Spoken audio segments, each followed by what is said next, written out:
शहर हो या देहात, सैलाब ज़दा इलाकों के बिजली के 1 माह के बिल मुआफ करना चाहते हैं। वज़ारत ख़ज़ाना इस रिलीफ पर IMF से फौरी राबिता करे।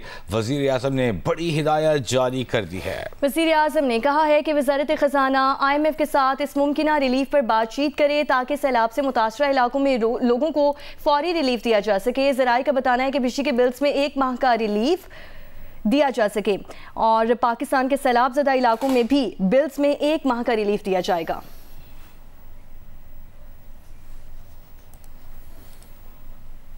आगे बढ़े और आपको बताएं कि मुल्तान की तहसील शुजाबाद में बस्ती धोंदू के मकाम पर दरियाए चिनाब के सुपर बंद में शगाफ पड़ने में से पानी दर्जनों बस्तियों से होता हुआ शहर की जानिब बढ़ रहा है। शगाफ पुर करने वाले 3 मजदूर एले में बह गए जबकि 2 को बचा लिया गया और 1 की तलाश अभी भी जारी है। मुतासिर इलाकों से लोगों की नकल मकानी जारी है। इमरान चौधरी वहाँ मौजूद है, उनकी तरफ आपको लिए चलेंगे और उनसे तफसील जानेंगे कि क्या सूरत हाल है। इमरान बताइएगा, कहाँ हैं आप, क्या देख रहे हैं, कितनी मुश्किल सूरत हाल है?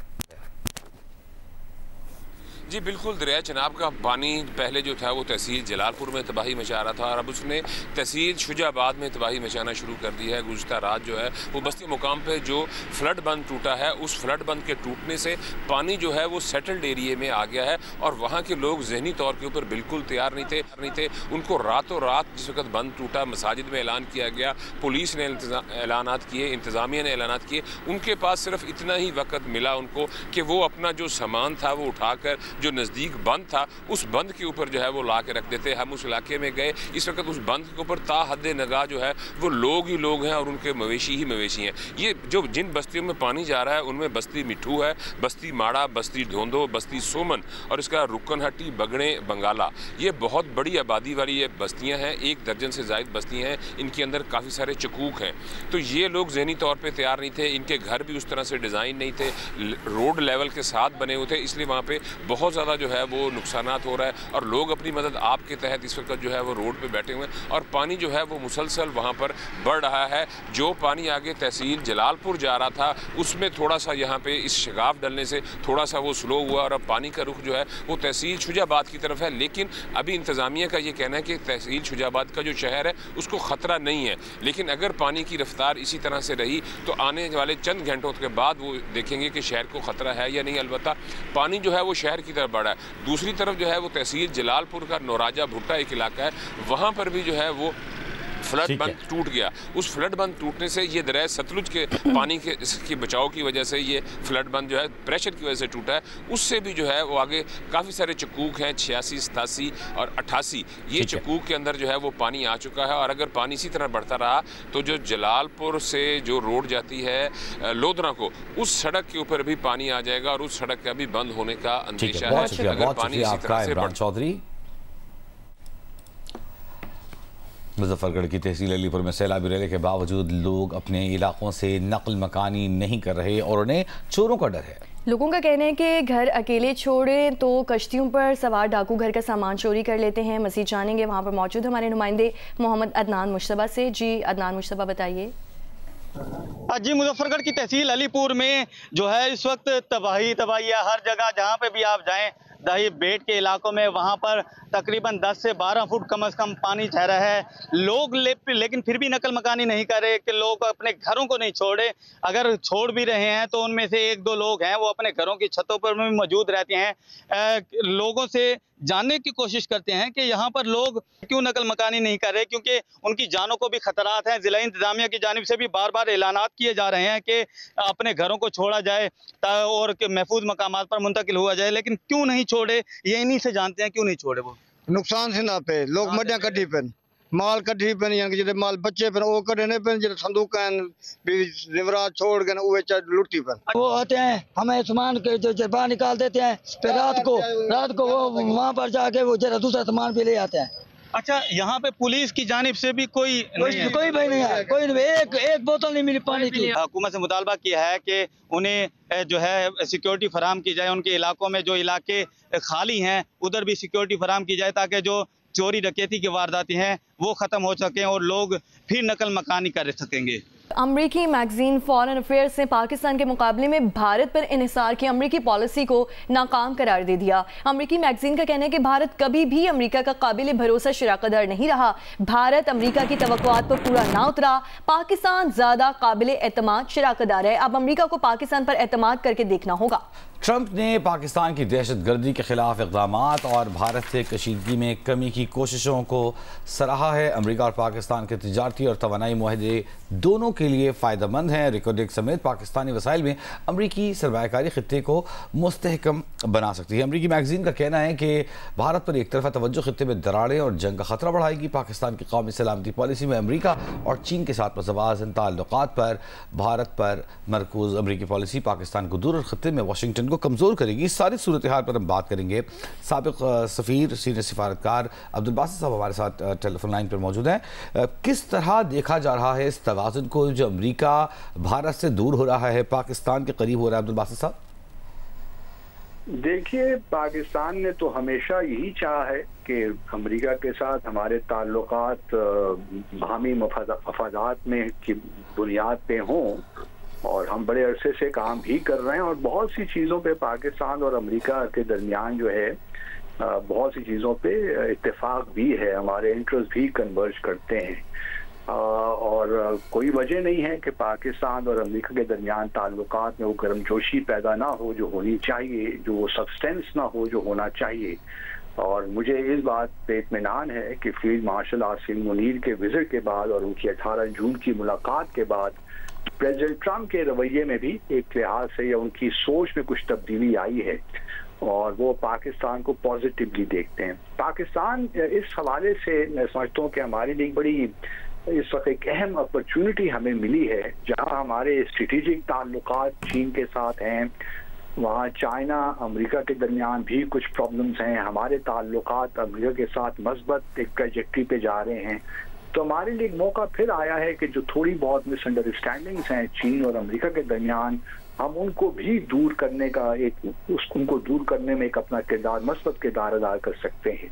तो मेरा ख्याल यही है कि अमेरिका ने भारत को देख लिया। भारत हमेशा से एक अपॉर्चुनिस्टिक स्टेट रही है और उन्होंने कोशिश यही की है कि जहां वो शंघाई कोऑपरेशन ऑर्गेनाइजेशन के मेंबर बने, उनकी सारी जो अमेरिका के साथ ताल्लुकात की वो नोयत थी वो टू काउंटर चाइना।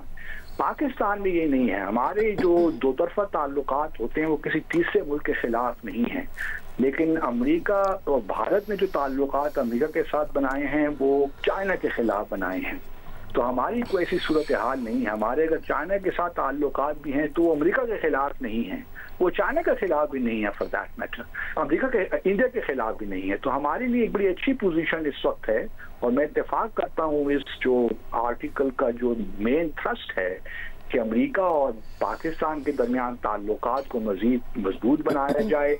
ये इस खित्ते में कम अज कम एक अमन भी ला सकेगा, उसमें जम्मू और कश्मीर के तनाज़े को भी हल करने पे भारत पे थोड़ा बहुत प्रेशर बिल्ड हो सकेगा और भी जो इश्यूज हैं, अफगानिस्तान है, टेररिज्म के इश्यूज हैं, बहुत से ऐसे इश्यूज हैं जिसमें हमारी और अमेरिका की जो पोजीशंस कन्वर्ज करती हैं।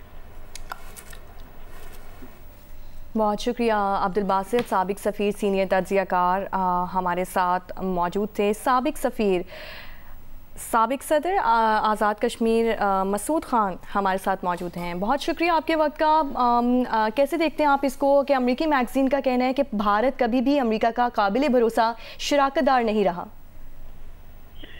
ये बात बड़ी हद तक वाज़ेह है और ख़ास तौर से ट्रंप एडमिनिस्ट्रेशन ने जो कदम उठाए उससे ये चीज़ और भी वाज़ेह हो चुकी है। मैं सबसे पहले जो है मोहित जोसेफ साहब को मुबारकबाद देना चाहता हूँ कि उन्होंने बड़ा एक जामे आर्टिकल छापा है और फिर यह है कि फॉरेन अफेयर्स ने उसे छाप भी दिया। आमतौर पे जो हिंदुस्तानियों का इतना गलबा है वहाँ की पब्लिकेशंस के ऊपर कि पाकिस्तान की हिमायत करने वाले या पाकिस्तान के लिए जो तजिया करने वाले, जो ख़ास तौर से जो मुस्बत तजिया करने वाले मज़ामीन नहीं छपते हैं, लेकिन इस मज़मून में बड़े जामे अंदाज में ये बताया गया है कि पाकिस्तान और अमेरिका के क्या देरीना रिश्ते हैं और किस तरीके से जो भारत में अमेरिका ने सरमायाकारी की है वो ज़ाया हुई है और उसने जो खित्ते के अमन और सलामती को बुरे तरीके से मुतासर किया है। और अभी जो है जो हमारे सामने जो नक्शा आता है उसके मुताबिक जो है हम अमेरिका और पाकिस्तान स्ट्रेटेजिक, माशी और सकाफती सतह पे एक दूसरे के साथ रवाबत बढ़ा सकते हैं, और ये खित्ते के लिए भी अच्छा होगा। और हिंदुस्तान के ऊपर जो गैर मामूली, गैर मुतवाज़न किस्म का एतबार किया जाता था वाशिंगटन में, इस पॉलिसी को तब्दील करने की ज़रूरत है। ठीक है, बहुत शुक्रिया मसूद खान साहब, साबिक़ सदर आज़ाद कश्मीर हमारे साथ मौजूद थे। और फॉरेन पॉलिसी जो कि एक मौक़र जरीदा है, उसमें लिखे गए कॉलम पर तबसरा कर रहे थे। राजनपुर में सैलाब की तबाहकारियों के बाद जहां एक तरफ मुतासरीन परेशानियों में घिरे हुए हैं, वहीं मुतासरा ख़ानदानों ने खुले आसमान तले नौजवान लड़के और लड़की की शादी का एहतमाम किया। मज़ीद जानेंगे इलियास रज़ा से। राजनपुर दरिया सिंध के सैलाब से कच्चे के इलाके ज़ेर आब आ चुके हैं, तो वहाँ से बड़ी तादाद में लोग महफूज मकाम की तरफ मुंतकिल हो चुके हैं। मैं सिर्फ कच्चा इलाका कोट बिठन में मौजूद हूँ। आप ये देखिए, यहाँ पर खुले आसमान तले यहाँ पर लोग मौजूद हैं। सैलाब मुतासरीन सैलाब में परेशान होकर यहाँ पर पहुँचे, लेकिन खौफ और परेशानी के बाद अब इन्होंने अपनी एक बेटे की शादी की हुई है। सैलाब मुतासरीन ने ये देखिए कि यहाँ पर ख़वातीन तैयार हुई हैं, और यहाँ पर इनका घर नहीं है। इन्होंने ये छत वगैरह आर्जी बनाकर यहाँ पर अपनी खुशी कर रहे हैं। दूल्हा भी आप देखें मौजूद है, बिल्कुल तैयार के इसने सेरे भी पहने हुए हैं, और इसके वालिद और इसकी वालदा भी हैं जो बहुत ज़्यादा खुश हैं कि आज आपकी शादी है। हाँ, आपकी शादी है। तो कहाँ से आप आए थे यहाँ पर? तो आपका घर कहाँ है? वो सैलाब में डूब गया, क्या है सूरत हाल? सैलाब और सैलाब यहाँ पर इसकी शादी भी आज हाँ मजबूरी करना, हाँ सही, मतलब शादी तो करनी है ही ना। असा बेवसी को पीछे पत्थर से बैठे हो, असा के भी चलो दुआ निकाह थी वजे। यहाँ पर ये शादी की डेट इसकी ऑलरेडी थी, लेकिन सैलाब आ गया तो ये घर से वहाँ से निकल कर ये इन्होंने एक के दरिया के किनारे यहाँ पर पनाह ली हुई है, और इसकी शादी की है नौजवान की। एक तरफ तो सैलाब से ये परेशान है, दूसरी तरफ आज इनकी शादी है, तो इस वजह से आज ये खुश नज़र आ रहे हैं जी। और यहाँ आपको बताएं, दरियाए सिंध में कोटरी बैराज के मुकाम पर निचले दर्जे का सैलाब है। अली नईम से सूरत हाल जानते हैं। अली जी बिल्कुल, मैं इस वक्त दरियाए सिंध में कोटरी बैराज के डाउन स्ट्रीम में वाक़े गिद्दूमल बंद के मकाम पर मौजूद हूँ। ये दरियाए सिंध है जो यहाँ से डाउन स्ट्रीम से बह रहा है। इस दरियाए सिंध के जो बेड है उसके अंदर कई ऐसे लोग हैं जो रिहाइश इख्तियार किए हुए थे, और अब जब यहाँ पर पानी बढ़ने का इम्कान है तो ये लोग अब यहाँ से मुंतकिल हो रहे हैं। इस हवाले से हमारे साथ मौजूद हैं डिप्टी कमिश्नर हैदराबाद ज़ैनुल आबिदीन मेमन साहब, इनसे हम मालूम करते हैं। हमारा कंटीजेंसी प्लान डिक्टेट यही करता है कि अगर हमारे पास अलामत है पानी ओवरनाइट बढ़ने की, तो जो आबादियाँ इस तरीके से रिवर बेड पे आप देख रहे हैं मौजूद है, उनको वहाँ से पीसफुली और एमिकेबली इवैक्यूएट किया जाए। तो ट्रैक्टर ट्रॉलियाँ आ गई हैं, वो भी हम इन्हें प्रोवाइड करें ताकि ये खैर मुकद्दम तरीके से यहाँ से मूव कर जाए। जो रिवर बेड के अंदर लोग रिहाइश इख्तियार किए हुए हैं, वो लोग उन लोगों को यहाँ से हटाया जा रहा है, क्योंकि अब से कुछ दिन के अंदर यहाँ पर पानी की सतह में इजाफा होगा, क्योंकि पीछे से पानी ज़्यादा आने का इम्कान है। जी हब डैम में पानी की सतह 338 फुट तक पहुंच गई। डैम के स्पिलवे से किसी भी वक्त पानी का अखराज शुरू हो सकता है। हब नदी के किनारे रिहायशियों को महफूज मकाम पर मुंतकिल होने की हिदायत जारी कर दी गई। महकमा आबपाशी हब की रिपोर्ट के मुताबिक शदीद बारिश के बाद पानी के बड़े रेले दाखिल होने से हब डैम में पानी की सतह मुसलसल बुलंद हो रही है। डैम में सिर्फ 1 फुट की गुंजाइश रह गई है। हब नदी के अंदर रेती बजरी निकालने और क्रश प्लांट मालिकान को भी मशीनरी और लेबर महफूज मकाम पर मुंतकिल करने की हिदायत कर दी गई है।